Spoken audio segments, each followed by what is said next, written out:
É difícil das pessoas entenderem que por trás de um comediante tem um ser humano. Sim, é. Né? As pessoas olham pra gente e acham que a gente vai sanar o problema da tristeza delas. A paz! Bom dia, boa tarde, boa noite. Que alegria ter você aqui no podcast Liderança. Eu sou o pastor Klaus Piragini e esse é o podcast da Quírios. É um privilégio ter você aqui, é um privilégio. Estamos aqui completando 5 anos desse canal e eu agradeço por tantas pessoas que têm inscrito, por tanta gente que se inscreveu no canal, que se acreditou no processo, né, do canal. E hoje, final de ano, tá chegando aí o Natal, eu trouxe um presente para vocês aqui. Eu sei que a gente teve um ano muito puxado, muita preocupação, muito estresse, quanta coisa aí que a gente teve que resolver na nossa liderança, e conflitos de administração, conflitos de relacionamentos, mas hoje nós vamos falar aqui, vamos se alegrar, porque eu trouxe um amigo querido, uma pessoa que eu amo com todo o meu coração, que é o Paulo Zamparo. Uhul! Cadê os aplausos, gente? Cadê a equipe? Tem uma pessoa ali, né? Quantos aplausos? Um só? Dois. Não, um só. Um só. Isso. Um aplauso. Esse aqui, querido, é um menino de Deus, um rapaz de Deus, um homem de Deus. Ele tem um projeto sensacional, disruptivo, porque ele enfrenta muitas perseguições, porque ele faz stand-up. E isso é uma coisa bem complicada no meio evangélico. Conta aí para nós como é que você chegou dessa carreira aí. Olha, queria agradecer o convite, primeiramente, estar aqui depois de 5 anos que o projeto está andando, porque já ele acabou todas as opções de liderança que ele tinha para trazer aqui, aí falou, agora não tem pra onde ir, vamos tentar acabar com esse podcast, vamos trazer algo de comédia, heresias e vamos acabar com a brincadeira. É nada, a gente tentou marcar 3 vezes, você estava no lugar, depois eu acabei esquecendo, depois você me ligou, eu também não estava, mas dessa vez deu certo, tá vendo? Dessa vez deu certo. Mas como eu comecei como é que você, por exemplo, você é filho de pastor, certo? Isso. Aí como é que um filho de pastor se torna um cara que nem você? Olha, tô brincando. Como que um filho de pastor pode desviar esse ponto? Você é muito querido. Olha, meus pais, os dois são pastores, né? Sim. Então assim, minha mãe era pastora da exortação e meu pai era o pastor mais do amor, assim, né? Sim, sim. Assim, então minha mãe batia, meu pai passava a mão. Um faz carinho, outro bate, né? E meu pai, ele sempre foi um pastor muito engraçado. Ele sempre pregou com muito humor e tal. Ele sempre foi um cara muito mais, assim... Então eu puxei muito mais a linha dele, né? Nessa questão de... Mas na linha tipo Cláudio Duarte, assim, engraçado desse jeito, isso, bem meio, isso. Exatamente. Ácido, às vezes, assim. Mas... É assim, você tá aqui, ó, você tá na pregação, aí você dá uma paulada no povo, aí vem uma piadinha logo depois, entendeu? Minha esposa chama de barata, morde e assopra. Isso, é isso mesmo. Eu nunca soube se a barata morde e assopra, porque eu nunca vi uma barata mordendo. Minha esposa falou assim, você parece uma barata, morde e assopra, né? Mas continua. Eu também não entendi. Mas eu nunca vi a barata morder ninguém também, né? É coisa de carioca. Porque geralmente antes da barata chegar perto, você pisa e acabou. Então... Ou você corre ou você pisa. E aí quando eu comecei a exercer cargo de liderança na igreja, comecei com as crianças, adolescentes. Aí quando eu parti para cuidar de adolescentes, eu usava muito dessa ferramenta, porque adolescente não presta atenção. Você tem que fazer alguma coisa para prender a atenção deles ali. Você não consegue simplesmente abrir a Bíblia e ler a Bíblia para um adolescente. Não tem como. Eles não vão ler, eles não vão prestar atenção. Então tinha que dar um jeito de fazer aquilo ser atrativo para eles. Então eu fazia muita gincana com eles, gincana bíblica, uns negócios assim, e era um negócio muito engraçado, e desse jeito o negócio dava certo. E aí cresceu muito o nosso grupo de adolescentes na época. Aí depois assumi junto com o meu irmão. Você fazia essa veia cômica com eles também? Isso, sempre tratei eles de uma maneira muito leve, muito divertida assim. Interessante. Aí logo em seguida, acho que quando estava perto dos meus 18, 19 anos, eu assumi os jovens, junto com meu irmão e mais um outro pastor da igreja. Nós éramos em 3. E aí a mesma coisa. Tinha um pastor responsável lá que era mais né, mais serião assim, e eu era a parte da liderança que era mais... Sim. O pessoal acho que mais se apegava pelo meu jeito e tudo mais. E aí da mesma forma foi crescendo a juventude assim. E aí, em 2008, mais ou menos, 2009, foi quando o stand-up começou a crescer no Brasil. Nessa época que tinha o Danilo Gentili, Sim. Rafinha Bastos, Fábio Porchat, essa galera. Eles faziam show em barzinho, essas coisas assim. E eu achava aquilo muito legal porque era um estilo de comédia que é realista. Que você fala do cotidiano. Não é igual piada de gênio da lâmpada, piada de... Sabe? Essas piadas Sim, que é sim. muito ficção. Eu achava muito interessante aquilo. Eu falava, cara, eu sei fazer isso aí. É o que eu faço com meus jovens lá, com os adolescentes. Muito, muito legal isso aí. E aí surgiu um convite uma vez de um aniversário de uma mocidade, de uma igreja de uns amigos nossos. Eles falaram, vem aqui fazer uns 10 minutinhos, assim, ó, falar com os jovens e tal. Só que era aquela igreja que ia ter muita oportunidade, tipo, ia ter teatro, louvor, pregação. E você? Cada um, não, ia ter 200 coisas. E eu falei, cara, eles vão me dar 10 minutos para eu falar. Eu preciso fazer algo diferente. Eu preciso fazer algo que marque aquela galera, porque já vai ter gente que vai pregar, que vai cantar, que vai fazer de tudo.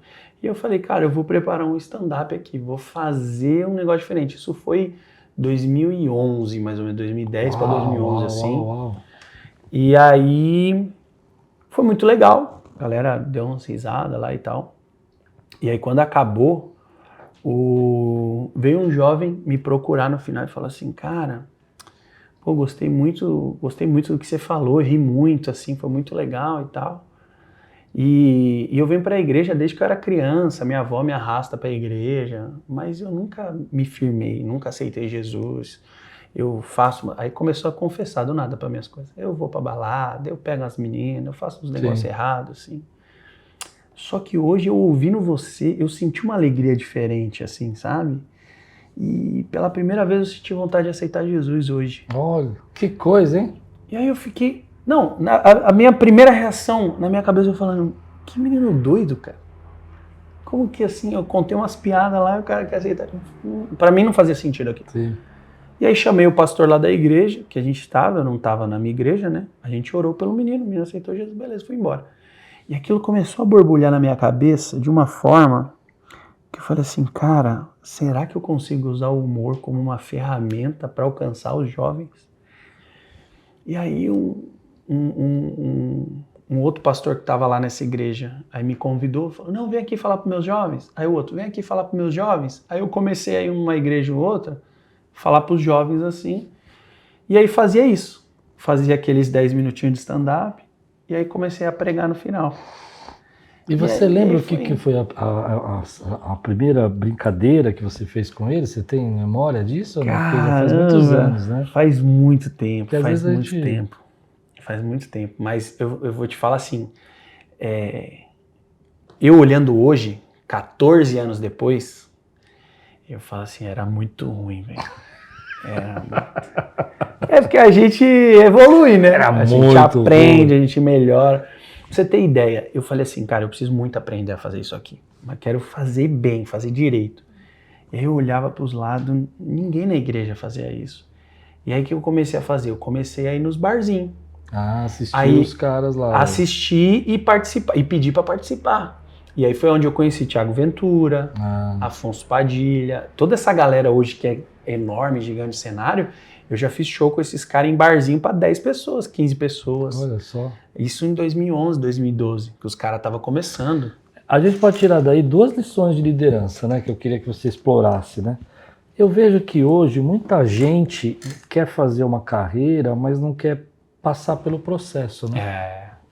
Isso tem muito. Conta o processo pra gente. Isso tem muito. Hoje tem muita gente que chega em mim e manda mensagem, cara, queria fazer stand-up na igreja, não sei o que e tal. Eu já nasci pronto. E não, eu vou... e a pessoa já chega com o negócio pronto, falando assim, mês que vem eu vou fazer um show solo aqui na minha igreja e tal. Aí eu começo a pensar, falo, gente, eu demorei não sei quantos anos para criar um show solo. Um show solo é assim, 50 minutos a 1 hora. Que é difícil, né? Segurar. É muito tempo. É muito tempo. Quando eu comecei lá, que foi esse negócio, fazia 10 minutos, 5 minutos. E para quem tá começando, 5 minutos é uma eternidade. Sim, sim. Se a pessoa, se o público não estiver rindo, parece 1 hora aquilo. Que é tão constrangedor pra gente, porque na nossa cabeça a gente já sabe, a gente fala assim, ó, aqui o pessoal vai rir. Aí você fala e ninguém ri. Aí a nossa cabeça fica assim, e agora? Pra onde eu vou? E aí hoje eu já aprendi. Eu falei assim, cara, se eu falo algo, ninguém ri, segue o jogo, vai pra próxima. Finge que nada aconteceu e segue, e vai que vai. Por isso que eu gosto de, sempre que eu faço um show, ter uma ordem cronológica, ter um sentido. Pra eu não falar de gato e mudar, aí ninguém riu, aí eu falo de cachorro. Aí a pessoa vai perceber que eu mudei totalmente o assunto. Não, cara, eu tenho que seguir uma linha. Sim, Se der errado, eu sigo na linha aqui e vai embora. Mas aí tem gente que... Aí a pessoa fala assim, não, eu já tenho um show solo marcado e tal. Qual é a sua dica pra mim? Eu sou bem sincero com as pessoas. Eu falo assim, cara, minha dica pra você é não faça. Por quê? Mas como assim? Eu falo, cara, tu nunca fez um show, tu nunca na vida pisou num palco pra contar piada, tu quer fazer um show solo já? Tu já quer chegar, tipo assim... Imagina, a pessoa nunca deu uma saudação no púlpito. Aí a primeira vez ela já quer pregar no culto de ceia. Eu me lembro uma coisa assim mais próxima que eu posso pensar sobre isso, né? Tentando pensar na minha realidade. Primeira vez que fiz programa de rádio. Porque eu falei, não, eu prego e tal, não sei o que, vai ser fácil. A primeira vez que eu fiz programa aqui, não tinha ninguém, eu sozinho com o microfone, meu Deus, 1 hora, parecia que era 3 horas, assim, eu falava e a pregação que eu demorava 40 minutos aqui, eu fiz em 10. É uma loucura, né? Porque você tem toda uma outra participação. Mas o que você aprendeu do processo que você passou? Você estudou, você foi lá... Claro, não existe uma faculdade de stand-up, né? Hoje já tem muito mais acesso. Você encontra cursos, livros. Você teve que fazer alguma coisa teatral, assim? Eu fiz... comecei agora um curso de teatro lá com o pessoal do Unici. Eu dei uma parada agora, vou voltar no que vem porque eu estava escrevendo uma série agora e tinha que focar nisso. Mas o que eu sempre falo pro pessoal, eu falo assim, gente, qual que é o seu propósito? Você quer levar isso como profissão ou como ministério? Ou os dois? Porque não comece nada com um motivo errado, né? Ah, eu quero ser famoso, quero ficar rico. Então eu não sou a pessoa que eu posso te ajudar, porque eu não sou famoso nem rico. Mas rico eu não sei, mas... Então assim, mas assim, hoje eu cheguei até aqui onde eu tô, mas foram 14 anos. 14 anos, degrau por degrau, você sabe? Bem devagar. Por quê? Porque eu sempre levei isso aqui como ministério, mais ministério do que trabalho. Então assim, aquela coisa assim, quando você põe o reino de Deus em primeiro lugar, Deus ele te sustenta. Sim, entendeu? Sim. Então assim, mesmo na pandemia, mesmo sem agenda, mesmo sem nada para fazer, cara, Deus sustentou minha casa, minha família, mesmo sem eu ter agenda nenhuma. Então é isso que eu falo, pessoal, tenha o propósito. Ah, não, quero fazer porque eu quero evangelizar, quero tal, não sei o quê. Aí eu falo, e aí nesse caso eu posso te ajudar, porque aí eu posso dividir a minha história com você. E quando você disse assim, é isso que eu vou fazer da minha vida? Porque hoje você exclusivamente trabalha com stand-up. Hoje exclusivamente. Na época não. Na época eu estava terminando a faculdade de administração, quando eu comecei. Eu trabalhava em escritório, bonitinho, gravatadinho, batia cartão, tudo. E aí eu conciliava as duas coisas, né? No meio de semana eu trabalhava em escritório, final de semana eu fazia agenda, num sábado e tal. E aí começou a mais gente chamar, numa sexta. Aí eu tinha que sair do trabalho, não tinha carro, aí era ônibus, não sei o quê. E aí já cheguei atrasado algumas vezes em agenda, porque São Paulo é uma loucura. Impossível. E aí começou a atrapalhar. O meu trabalho começou a atrapalhar isso aí. E aí meu coração dividiu. Eu falei, e agora? O que eu vou fazer? Preciso tomar uma decisão. Só que na época eu era novo, eu não era casado, então assim, ainda morava com meus pais. Então é uma decisão um pouco menos complicada do que se fosse hoje. Hoje que eu sou casado, tenho uma filha, e você abrir mão de um trabalho para você viver algo novo É muito difícil quando você tem uma família para sustentar. E aí eu comecei a orar. Falei, ó, Deus, tô aqui, o ministério tá fluindo. A cada igreja que eu ia ministrar, tinha 1, 2, 5 jovens que aceitavam Jesus. O povo era abençoado e tudo mais. E aquilo me fazia muito feliz, me fazia bem. Eu falava, tô fazendo algo pro reino de Deus. E aí eu comecei a falar com Deus. Eu falei, Deus, me dá um sinal, me ajuda, me dá uma clareza, mostra o caminho e tudo mais. E aí um belo dia, meu chefe me chamou na sala e falou assim, cara, eu vou precisar te mandar embora. Eu falei, mas por quê? Eu fiz alguma coisa de errado? Ele falou, não, só vou te mandar embora. Eu falei, mas por que? A empresa está quebrando, é redução de... Ele, não, só te mandar embora. Aí, a terceira vez, aí eu entendi. Falei, E aí recebi minha rescisão, FGTS, todas as coisas. E aí falei, cara, é isso. Aí investi, fiz cartão, na época, né? Tinha cartão de visita, fiz uma camiseta com logo, assim, nas apresentações, assim, uma camiseta diferente. E aí fiz camiseta para vender também nas agendas. E aí foi indo, cara. Fiz site. E quando você falou pros seus pais que você ia seguir essa... Meu pai, ele até apoiou e tudo mais. Minha mãe já ficou mais pé atrás, porque minha mãe tinha muito medo. Eu não sei nem se era o medo da questão assim, você vai passar fome, você não sei o que, não vai dar certo. O medo da minha mãe, eu acho que sempre foi muito mais a reação da igreja em si, né? Imagino. Então, assim, meus pais sempre foram um termômetro para minhas piadas. Então eu testava assim com eles, até eu pegar a mão mesmo do negócio e saber qual era o limite do meu humor, que a gente tem que aprender qual que é o limite do nosso humor. Até eu aprender isso, meus pais me ajudaram muito. Eu contava para eles, aí eles, isso aqui não é legal você mexer, isso aqui não é legal você falar, e tal. Porque às vezes é uma linha muito tênue, que às vezes você acaba sendo desrespeitoso, exatamente. Né? Até preconceituoso em alguns momentos, né? Eu nunca vi você fazer isso, eu já vi em outras pessoas que eu não gosto muito, porque às vezes eu acho que é engraçado, mas é desrespeitoso, às vezes, né? Eu acho meio perigoso, né? Não, e assim, eu sempre que me pergunto, qualquer lugar que eu vou, entrevista e tudo mais, qual é o limite do humor? Eu falo, cara, cada um tem o seu limite. Não existe um limite só. Por exemplo, vamos citar um extremo. Léo Lins, que é o que todo mundo fala que é o humor mais pesado que tem, né, e tal. Cara, eu não vejo muito limite ali. Pra mim, o limite dele é pura e simplesmente a risada. Ele vai até a galera rir e ele vai lá. É um estilo de humor, que é o humor negro, ele é um estilo de humor. E nos Estados Unidos tem muito disso, só que aqui no Brasil a galera não abraça tanto, né? É um humor bem pesado. Eu não gosto. Acho um cara super inteligente, acho um cara muito bacana, mas é um estilo de humor que eu não gosto. Agora qual é o meu estilo de humor? Cara, eu levo isso como ministério. Então o meu objetivo é aproximar as pessoas de Deus através da comédia. Então esse é o meu limite do humor. Se a partir do momento que uma piada minha afasta a pessoa de Deus, gera escândalo, gera qualquer tipo de desconforto, aí eu ultrapassei meu limite. Porque o meu humor é para aproximar as pessoas de Deus, não para afastar.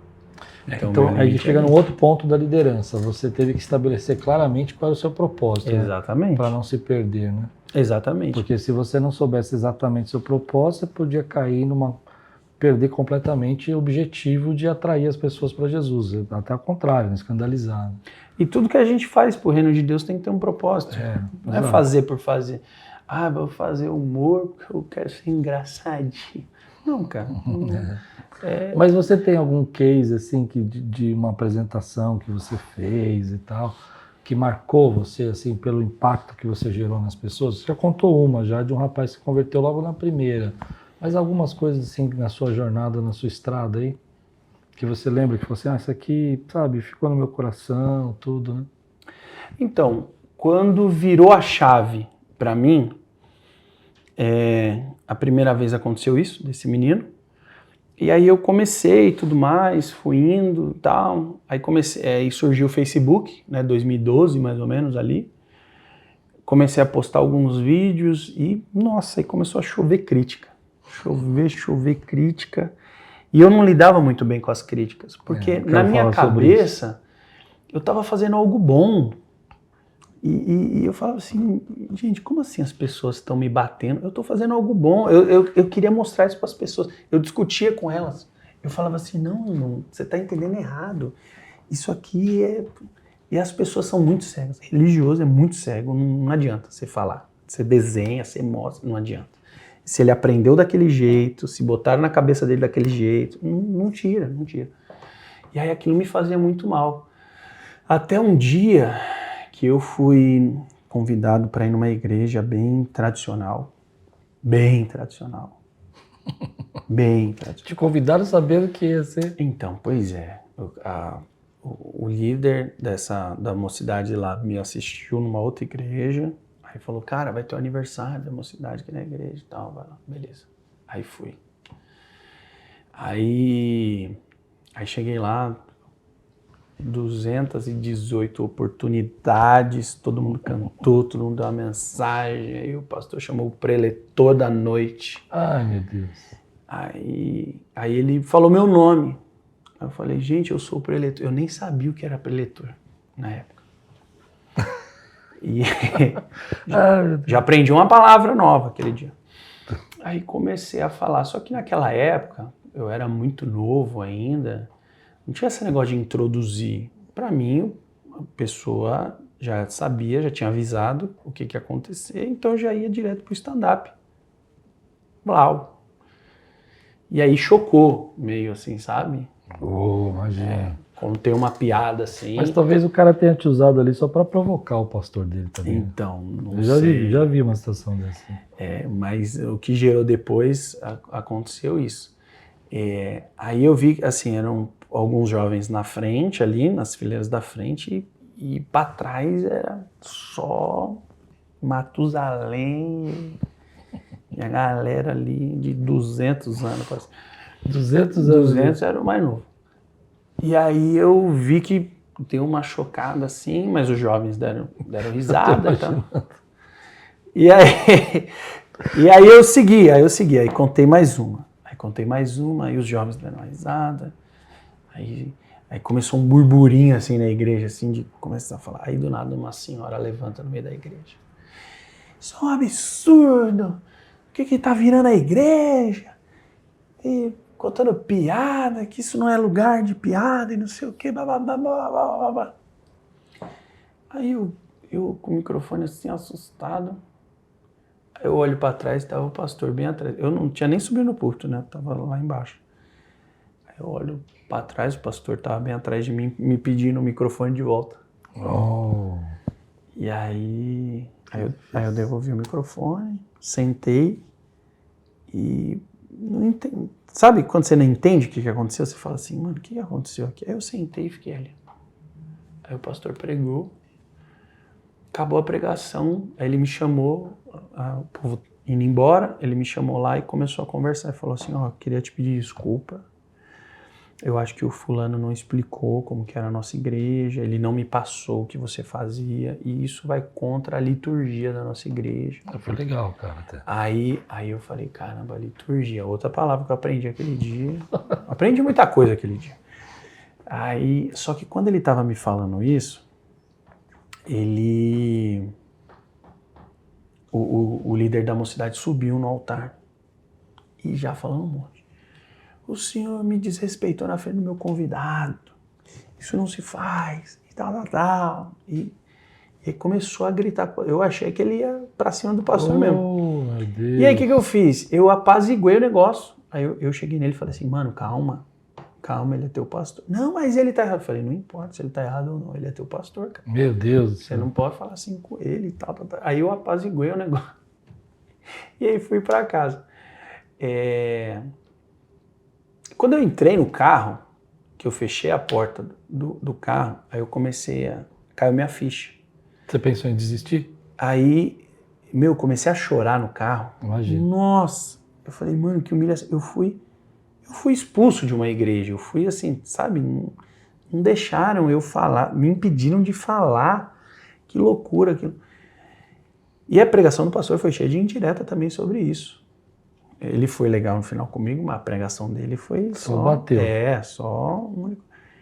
E aí eu fui embora pra casa, mano, e eu cheguei em casa, eu lembro de eu entrar no quarto dos meus pais estavam lá, aí minha mãe, tá tudo bem? Eu deitei no colo da minha mãe, eu chorava. O que aconteceu? Eu nunca mais vou contar uma piada na minha vida. Eu não quero mais saber disso, amanhã eu vou entregar currículo de novo. E não sei o que, ela, calma. Meu pai me acalmou e tudo mais. E aí meu pai me falou uma coisa, ele falou assim, filho, lembra dos frutos? Quantos frutos já não deu esse trabalho aí que você fez? Você está falando de um problema que você teve. E tantas outras coisas boas que aconteceram. Enfim, mas eu, cara, passei a semana assim mal saía do quarto. Mas a gente entrou num outro ponto da liderança, né? Porque muitas pessoas desistem, não só na sua carreira foi muito difícil, assim, esse começo, né? Mas tem muita gente que desiste por causa dos empates, né? Das lutas, né? Das batalhas. Eu mesmo, no começo do meu ministério, eu passei algumas situações, dificuldades, perseguições e tal, você não é capaz e tudo mais, que eu muitas vezes falava, vou desistir, né? E acho que tem muita gente hoje que desiste dos seus objetivos, dos seus sonhos, porque não consegue ter esse controle que você teve, de falar, eu vou me levantar de novo, vou começar. Aí eu entro numa questão, porque eu sou tímido, né? Eu sou bem tímido. Eu não tenho jeito de tímido, mas eu sou tímido, né? Eu sou tímido, né? Como é que você lida... Ele tá falando, gente, eu tô no podcast dele, eu tenho que acreditar. Como é que você lida com essa pressão emocional? Porque a gente sabe que tem os religiosos, pessoas que foram muito bravas, né? Às vezes até comigo, aqui outro dia eu peguei um livro aqui do Rick Warren, né? E mostrei que era autografado pelo Rick Warren e tal, mostrei que ele tinha ganho e tal. E aí eu recebi um monte lá embaixo, né? Esse Rick Warren não é de Deus, esse homem é um negócio. E aí o pessoal ofendendo, você não leu direito o livro, essas coisas todas. E assim, eu me lembro a primeira vez que eu tive um hater, vou contar rapidinho. Eu fui num debate de televisão e quando eu cheguei no debate, o entrevistador mudou o tema do debate. Que beleza. Ele falou que era um tema, chegou lá e falou assim, esse tema tá muito fraco, tal, vamos colocar isso aqui. Deu uma esquentada no tema, para dar mais polêmica e tal, né? Legal. E me jogou pro lado, falou assim, você fica pro lado do que é contrário. Eu falei, mas eu não sou tão contrário a isso, né? Porque ele mudou o tema. Eu falei, mas agora você vai ter que defender e tal, não sei o que. Aqui, ó, você é da esquerda. Ele fez isso aí. Aí eram 2 caras dessa vez, esse apresentador me conhecia e tal, ele falou assim, eu trouxe 2 porque para ficar mais forte e tal, porque às vezes estava muito, né, quando você vem fica muito... Aí tinha lá um seminarista e um cara, e os caras já vieram, abriu o debate, eles já vieram com os 2 pés assim, e o tema era o seguinte, o tema era se podia ler o livro A Cabana, e aí ele mudou o tema se havia teologia no livro A Cabana. Aí eu falei, teologia tem, mas proibir, né? E aí os caras começaram a falar que tinha que proibir a leitura do livro A Cabana, que não sei o que lá. No meio do processo, eu tava já cansado dos caras me ofender, né? Eu falei, vou botar fogo nisso aqui, no meio da televisão. Falei assim, o seguinte, o senhor proíbe tua igreja de assistir Faustão? Ele, não.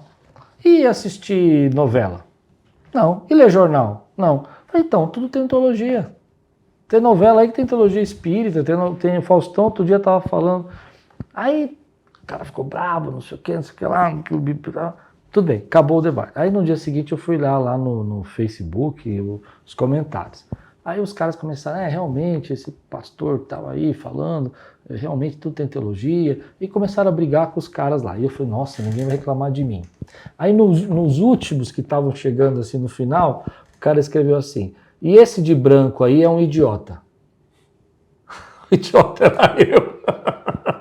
Aí eu tenho uma frase, depois que te chamo de idiota a primeira vez na vida, nas redes sociais, você nunca mais esquece. Você tá liberado. Aí eu fiquei tão bravo na hora. Falei, como é que esse cara me chama de idiota? Eu estudei, eu fui pra faculdade, eu não sei o quê, e tal. Aí eu falei, sabe uma coisa? Eu sou um idiota mesmo, e paciente. Aí nunca mais dei bola. Idiota sou eu de ficar respondendo essas pessoas. Mas como é que você lidou? Porque você deve apanhar muito, né, Paulo? E aí você não para pra pensar não assim... apanha muito? Não, hoje nem tanto. Mas vai piorando os xingamentos, viu? Vai? O povo vai desejando coisa. Não, tem gente que comenta assim, aí depois pega um câncer e reclama com Deus. Eu falo, cara, não, é assim. Tem um negócio assim. Tem gente que pega pesado mesmo, dependendo do assunto que você aborda ali com o estilo de humor. Tem gente que fala assim, cara, isso aqui não tem como entrar humor nisso aqui. Isso aqui é muito sério, isso aqui... Aí você fica de um jeito assim, aí se você fala sobre isso de um jeito bem humorado, nossa, aí o povo fala assim, não, aí... Mas como é que você aí faz? Depois morre, aí depois alguém da família morre, é assim que o povo trata, cara. É muito louco. Mas como é que você lidou, por exemplo, com essa pressão da vergonha, com essa pressão de ser discriminado, com essa questão de ser xingado?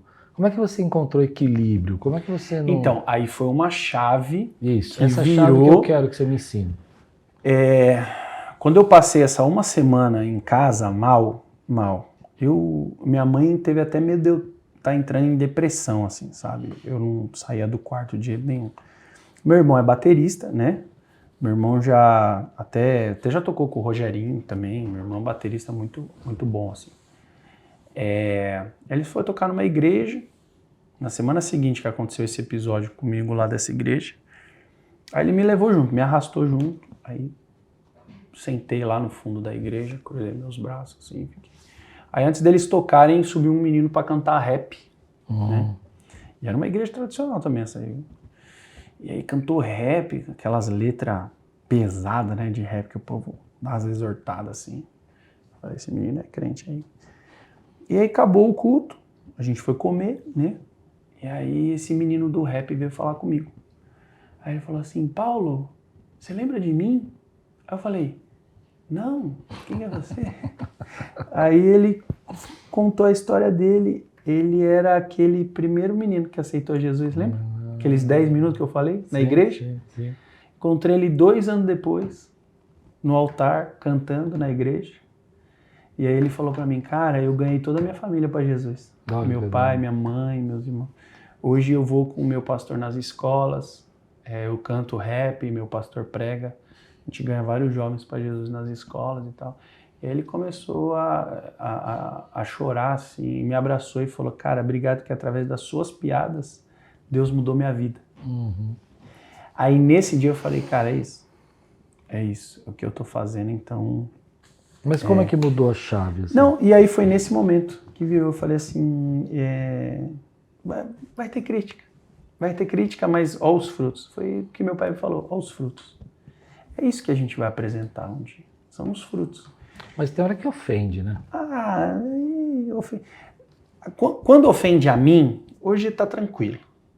Aí se partir pra família, aí já dói. A esposa, filho, alguma coisa assim, aí já dói, aí já tem que exercer um domínio próprio aqui. Você acha que a internet deu voz para todo mundo? Deu. Que as pessoas são muito mais corajosas para xingar na internet do que na vida real? Com certeza, com certeza.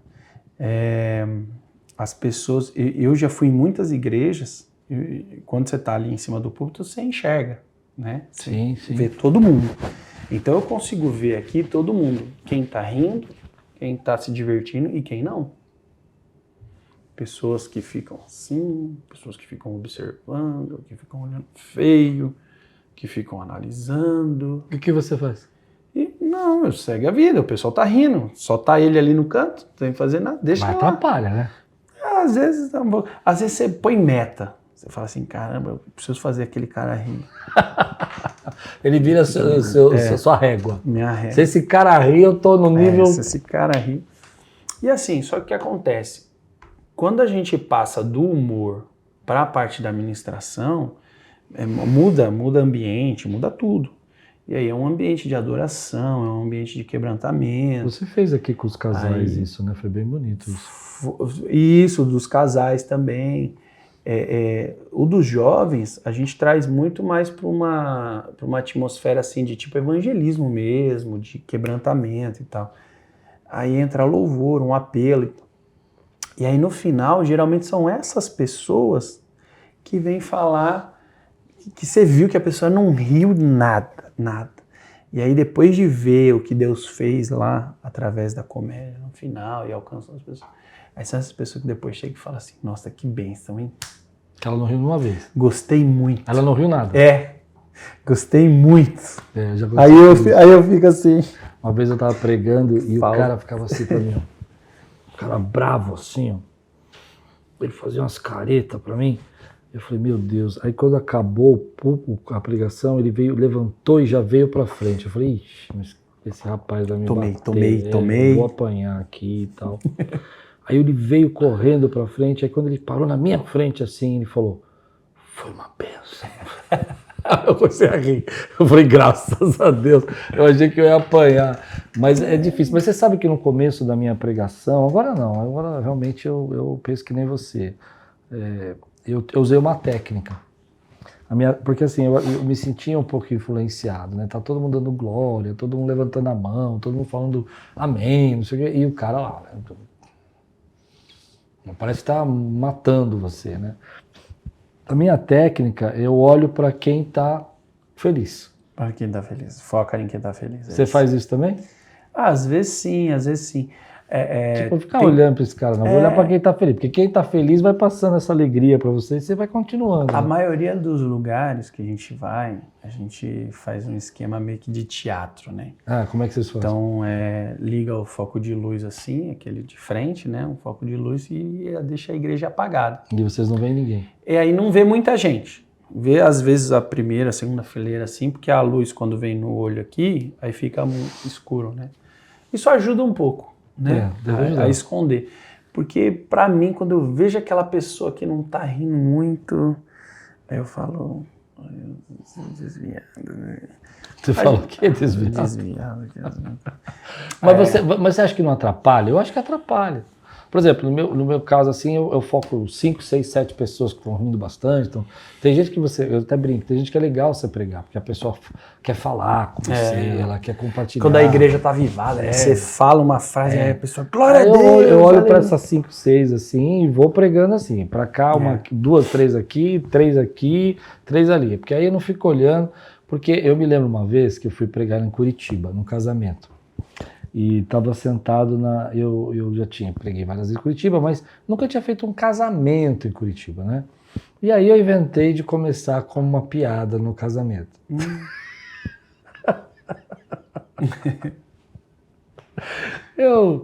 Eu contei uma história, né, que eu falo do casamento, né, que o casamento é relacionamento e tal, não sei o quê, e que a gente percebe o relacionamento pelas frases que você fala, né? Se de manhã você acorda, fala, oi, meu amor, bom dia, tal, porque tá bem, o casamento tá legal, né? Agora, se você acorda de manhã e a pessoa já fala assim, deixei o dinheiro da feira em cima do geladeira, precisa tomar cuidado, né? Precisa ter atenção, né? Agora, se você acorda de manhã e fala paz do Senhor, aí a casa caiu. Meu irmão, quando eu acabei de falar isso, o pessoal no casamento assim, ó, fizeram uma careta pra mim de assim, bravo. qual o problema? Eu falo para o senhor com a minha esposa. Exato. Eu agradeço a oportunidade. Depois que acaba o sexo, eu falo, eu agradeço a oportunidade. Mas o povo fala muito que... Tem que cortar essa parte. Tem que cortar, desculpa. Continua. Me excedi? Me passei, desculpa. Continua. Mas o povo fala que o povo de Curitiba é meio frio, né, e tal. E sempre que eu vou lá, eu brinco muito com isso. E eles dão risada, né? Então, mas isso que eu ia te falar.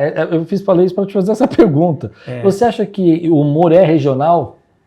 Porque assim... Então, depende muito. O povo fala, não, o povo de Curitiba é muito frio, é muito gelado. Cara, mas a gente sempre que vai lá, o show é muito bom, assim, sabe? Essa última vez que eu fui... Eu até brinquei, falei assim, nossa, tô muito feliz de estar aqui em Curitiba, eu tô emocionado que hoje deram bom dia na rua. Aí o povo riu, assim, disso, porque eles sabem que é a fama deles mesmo. Ninguém, não é um povo caloroso, assim, que abraça, assim, tipo o Nordeste a galera é muito mais receptiva também, assim, Então, muito mais calorosa. eu acho que tem isso também, né? Mas a galera é muito animada. Toda vez que eu fui em Curitiba, nunca tive uma apresentação ruim. Agora que você falou que incomoda. Não me incomoda ter uma, duas pessoas não rindo. Me incomoda a maioria não tá rindo. Aí incomoda. Por quê? Porque é um show de comédia. O objetivo é fazer rir. Se você não tá atingindo o objetivo de fazer rir, você fala assim, cara, tá muito errado. Ou eu que não tô bem, não tô num dia legal, ou a galera aqui que não tá na vibe também. É difícil, né? Às vezes você erra, por isso que eu falei da cultura, né? Porque talvez a comédia tenha essa questão cultural também, né? Porque você às vezes faz uma piada que é muito legal aqui e não tem nada a ver no Nordeste, né? Eu tento fugir disso. Eu tento fazer piadas que sejam entendíveis em qualquer lugar, né? E como eu tive uma escola de que eu fiz muito show em barzinho, eu tento não me aprofundar também teologicamente nas piadas, porque eu quero que todo mundo entenda, né? Então a minha ideia é que, como o objetivo também é ganhar as pessoas para Jesus, eu não posso fazer uma piada sobre a transfiguração. A pessoa não leu isso, a pessoa não sabe o que é. Sim, sim. Então eu tenho que ser se for fazer algo mais teológico, ser o mais raso possível. O que todo mundo conhece? A Arca de Noé, beleza, mas vamos ser bem aqui. Moisés abriu o mar, ok. Mas ser bem nessa linha, rasa. Qual seria uma piada sobre Moisés abrir o mar? Não sei, eu só dei o exemplo. Eu não, Entendi. não pensei em uma ainda.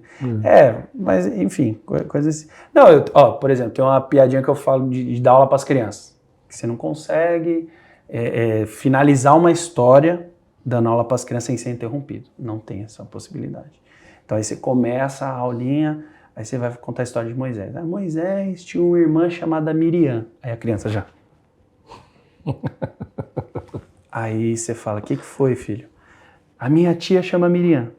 Não tem nada a ver com a história. E ele fica atrapalhando, entendeu? Então, aí você tem que ter muita fé, né? Aí eu falo muito disso, sobre dar aula para as crianças, sobre ser líder de jovens, aí falo muito sobre esse negócio de namoro, do jovem tá naquela idade de querer namorar, de dar em cima das meninas dentro da igreja. Eu sei que não acontece na igreja de vocês isso, né? É só na minha igreja que acontece. Então eu busco sempre trazer um pouco dessa realidade do cotidiano sem ferir muito também, entendeu? Eu entendo que você ri das nossas mazelas, às vezes. Exatamente. Né? Você olha...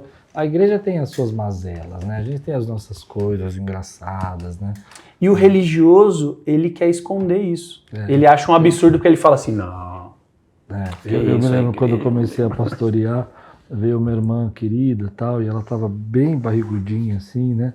Eu falei, nossa, pastor novo, né? Pastor tipo de 24 anos. Juvenil. Que bênção, você tá grávida e tal. Não, pastor, não tô grávida. Por que o senhor tá falando que eu tô grávida? Eu falei, não, pastor. Aí eu falei, mas vai ficar.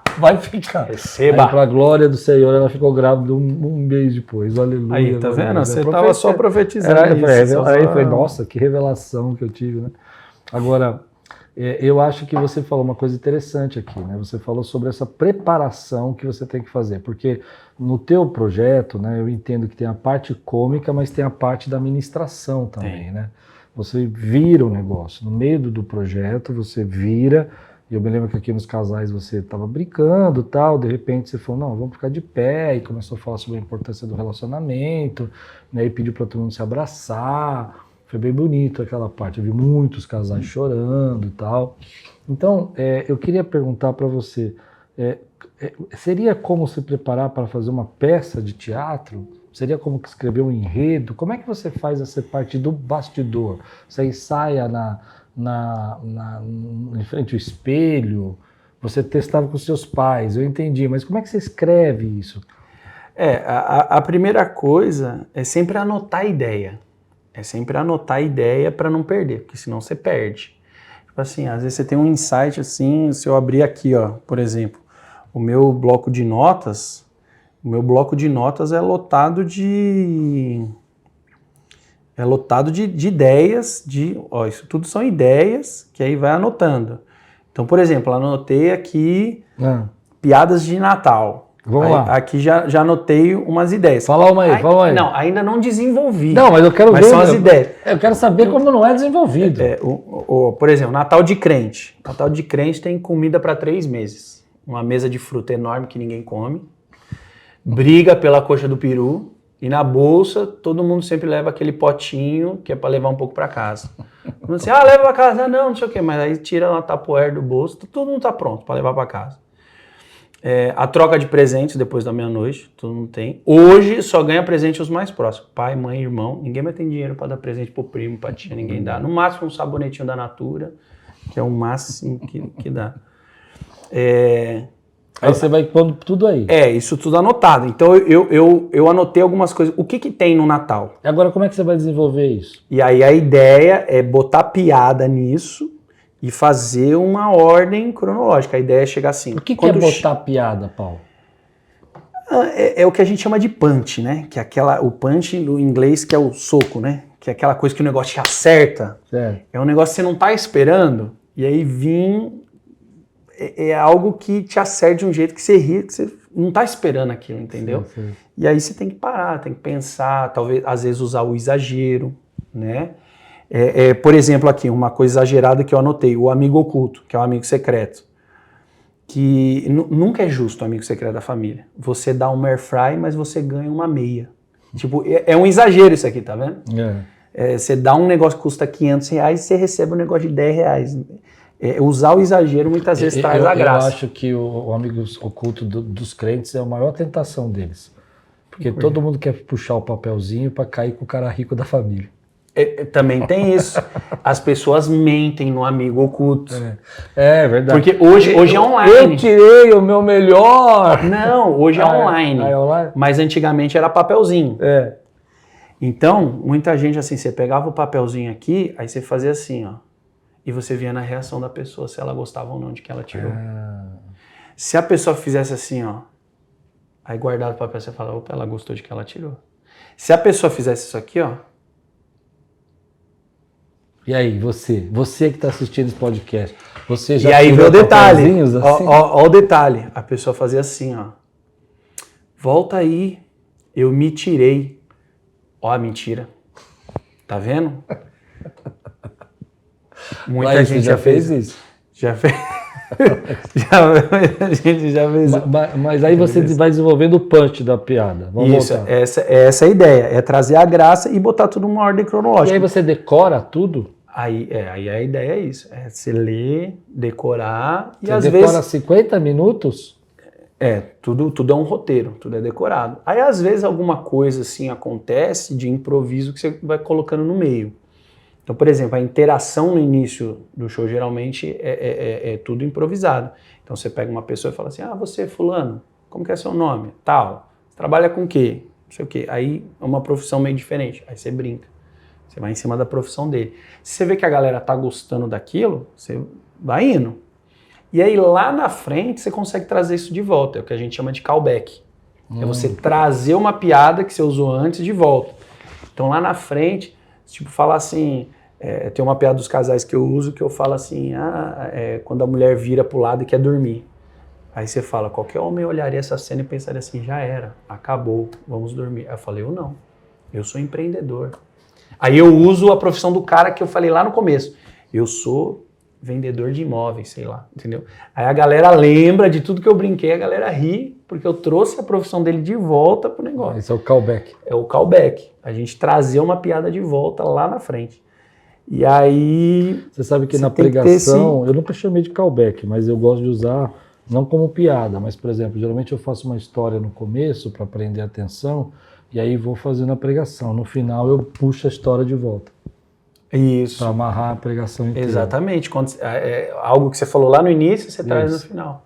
Interessante. Isso se chama callback teológico. Não, brincadeira. Ó, arrumamos um nome pro negócio. Já vou colocar no meu curso de pregador que eu estou escrevendo, callback, gostei. Callback teológico, é coisa boa. E depois você vai para decorar isso tudo.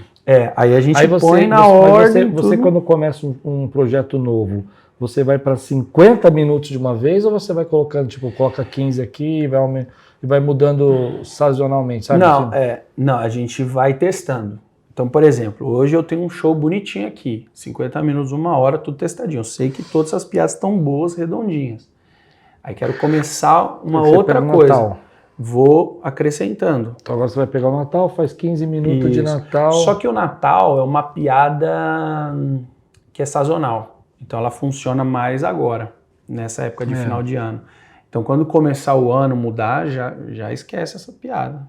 Ou usa de novo no final do ano que vem. Vou fazer a última pergunta, depois vou passar para você fazer as considerações suas. A pergunta minha é o seguinte: quando você está triste? Isso não acontece, comediante vive feliz. Como que você faz, por exemplo, para controlar e separar a tua emoção? Eu vejo muitos pregadores hoje, né? E também líderes também, que quando eles não têm um controle emocional, eles entram numa coisa que eu chamo de espiral descendente, né? Eles vão começar a se sabotar, criar problemas, brigas, confusões, e aí um problema que já estava aqui vai ficando grande, vai ficando maior, até puxar eles para baixo, né?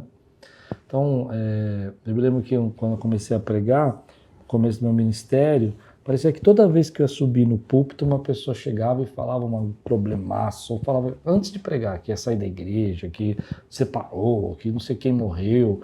E aquilo me afetava de um jeito violento, né, na minha pregação. Mudava até a cor da pregação, né? Como é que você trabalhou isso? É difícil das pessoas entenderem que por trás de um comediante tem um ser humano. Sim, né?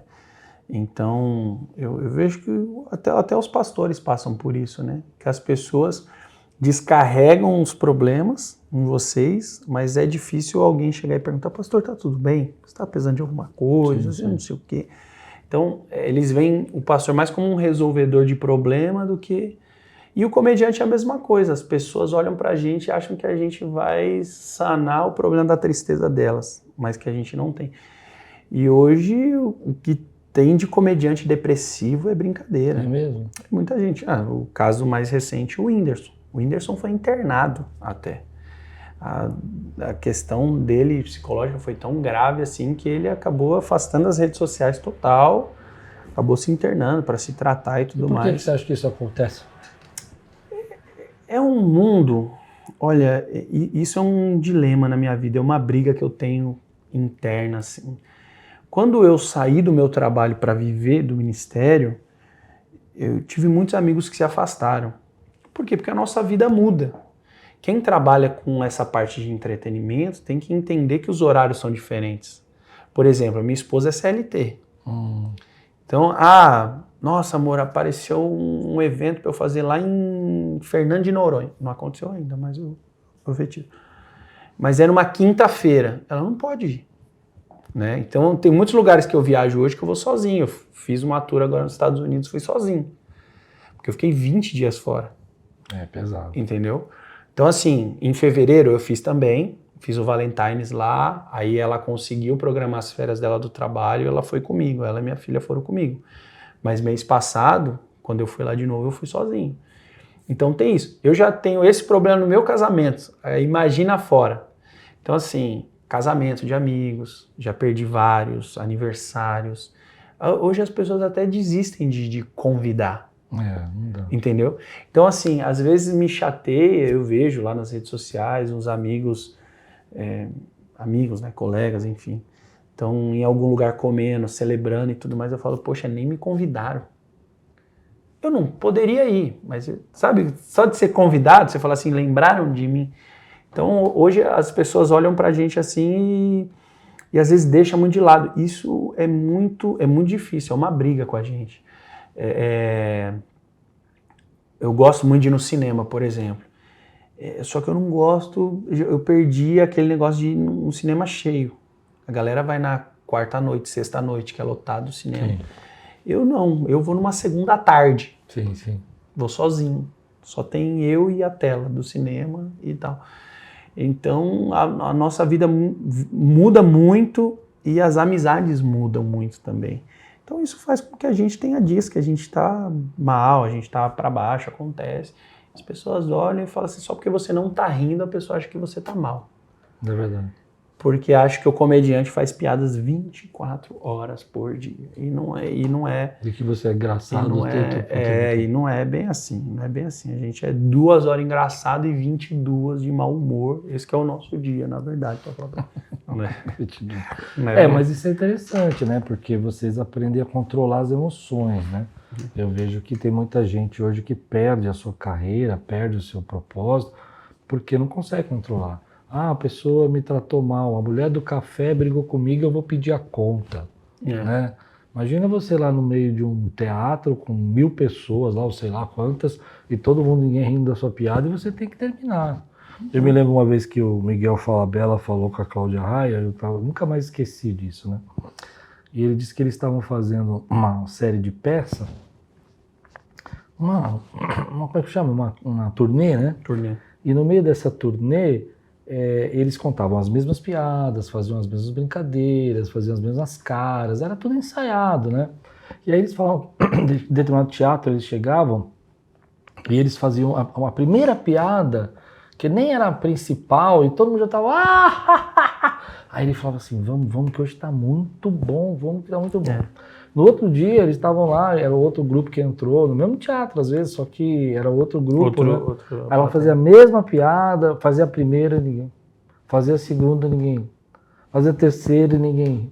Aí ele batia no ombro não era a Cláudia Raia, aquela Cláudia, esqueci o nome que fazia com ele, o Sai de Baixo, né? Sim. Sabe, eu esqueci o sobrenome dela. Ele batia no ombro dela assim e falou assim, vamos rapidinho, hoje que hoje aqui tá uma porcaria. E aí ele falou uma coisa que eu não esqueci, que às vezes não é a gente só, né? Não é só teu talento, a tua piada, é o próprio estado que a pessoa está, né? Que a pessoa chega, que atrapalha muito, né? Mas eu acho que hoje fica essa dica pra gente não desistir, né? Manda teu recado aí, pra gente terminar. Nossa hora voou, já passou uma hora. Já acabou. Mas só pra gente finalizar esse assunto, alguns anos atrás eu criei um grupo chamado Santo Riso, e a ideia foi de trazer para perto outros comediantes, né? Hoje no meio cristão a gente tem vários comediantes de vários lugares do Brasil, e várias igrejas diferentes, vários estilos diferentes. E a ideia de trazer esse pessoal para perto é para ajudar eles a entenderem essa nova fase deles também. E não ter que passar por todo esse processo que eu passei. Eu apanhei muito, eu passei por tanta coisa, até chegar aqui hoje, nesse estado que eu tô, de estar bem, de entender meu chamado, meu propósito, de não ligar para os haters e tudo mais, e saber aquilo que eu tô fazendo, foi um processo. E talvez fazer com que eles entendam isso de uma maneira mais fácil. É aquela coisa, né? Quando a gente é adolescente, o pai e a mãe falam pra gente assim, filho, não faz isso, você vai se machucar. Coisa de namoro, essas coisas que a gente acha que é besteira, Sim. Mas os nossos pais já viveram isso, né? E a gente entende isso muito depois em todas as áreas da nossa vida. E essa é uma delas. E aí os caras, quando vêm me pedir conselho, falam, pô, tu é um cara mais experiente, tu é um cara que... Me fala sobre isso aqui. Aí eu falo pra pessoa, eu tento trazer ela pra perto. Aí agora eu tô tentando reunir essa galera, conseguir um terapeuta lá de Manaus cristão, para ele falar em grupo com a galera sobre propósito, sobre essas coisas assim. E a nossa ideia é se reunir, se ajudar. A gente já fez célula algumas vezes de comediante também. Que legal. Um tempo da gente dividir a palavra, da gente, sabe? Porque, infelizmente, a gente tem que entender que a nossa caminhada, muitas vezes, ela é solitária. Nem todo mundo está pronto para caminhar do teu lado. Sim. As pessoas não entendem seu chamado, seu ministério. Então, você precisa se aproximar de pessoas que tenham um ministério, uma caminhada parecida com a sua. Porque a gente, caminhando junto, ajuda, né? Com certeza. Fortalece. Eu acho que isso é uma outra lição de liderança, né? Procure facilitadores, né? Procure mentores, né? Eu comecei um grupo de pastores aqui, e comecei com 12, estava te falando antes de a gente começar a gravar, chegamos a 112 pastores aqui, que a gente tem uma mesa de café. E eu sempre digo isso para eles, que quando a gente está junto, ideias são trocadas, oportunidades aparecem, relacionamentos, né? Conexões são feitas. E é muito importante a gente fazer isso. Eu, no começo do meu ministério, eu errei muito nisso. Eu me fechei, eu tinha lá meus 3, 4 amigos e tal, e fechei. Não falava mais para ninguém, não ouvia ninguém. E eu achava que eu estava certo em fazer isso. Até um dia que eu li um livro do Jack Welch, lá do presidente da GE, na época, né, da General Electric, e ele falava o seguinte: você que quiser crescer precisa aprender com o sucesso dos outros. Uhum. Aí eu achei aquilo incrível, porque a gente, quando é muito pequeno ainda, com a mente pequena, estou falando de questão de mentalidade, a gente não aprende com o sucesso dos outros, a gente critica o sucesso dos outros.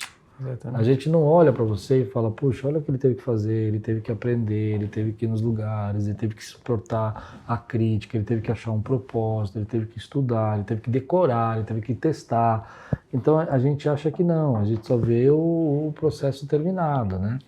E a gente não aprende com o sucesso dos outros. Então quando você reúne esse grupo, você está fazendo isso, eu estou sendo um facilitador para você, para poder trazer você para perto. É isso aí, agora é com você. É isso aí. Obrigado. As considerações finais, o que eu falo? Recados, essas coisas? Fica à vontade. Fala das suas redes sociais também. Bom, meu Instagram, Facebook, YouTube, tudo é Paulo Zamparo. Aparecer aqui na tela, a editora com certeza vai colocar, a editora que é maravilhosa, a editora que ela faz tudo.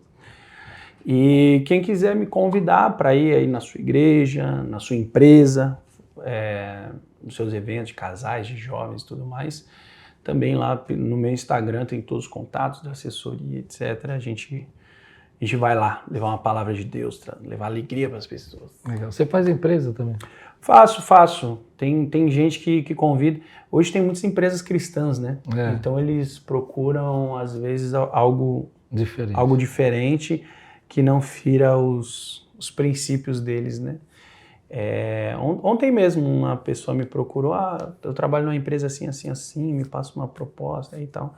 Só que empresa já é mais difícil a gente pregar, né? Então é algo mais pontual, assim, de comédia mesmo. Mas joga uma cerveja. Mas a gente sempre dá um jeito de falar de Deus para as pessoas. Está aqui meu amigo Paulo Zamparo hoje falando sobre encontrar propósito, desenvolver um equilíbrio emocional, vencer as rejeições, as críticas, procurar facilitadores e gente que possa encurtar o caminho, gente que já faz o que você pensa, entender que não vai ser fácil, tem um processo para você caminhar, mas você não pode desistir, acreditar no seu sonho.